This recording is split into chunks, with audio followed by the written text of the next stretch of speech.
Luciano Camassola.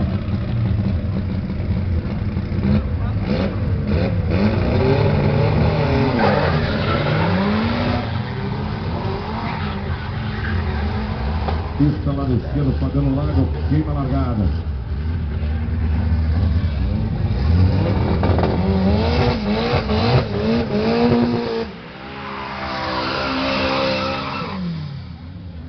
Daí o cara que está em primeiro. Ele está mais próximo dos 9 segundos. Fernando defende. É mais um dos grandes pilotos que desceu das arquibancadas e veio para dentro da pista.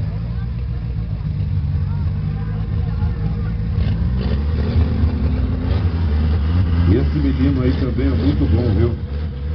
Marcos Fontana. Rosinho vermelho do Marcos Fontana.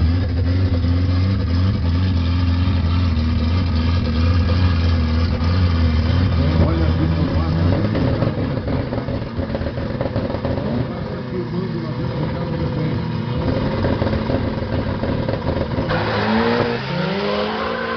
Olha que bonito, olha, gente. E o defende que for, defende. Marcos Fontana, 851, Marcos Fontana. E esse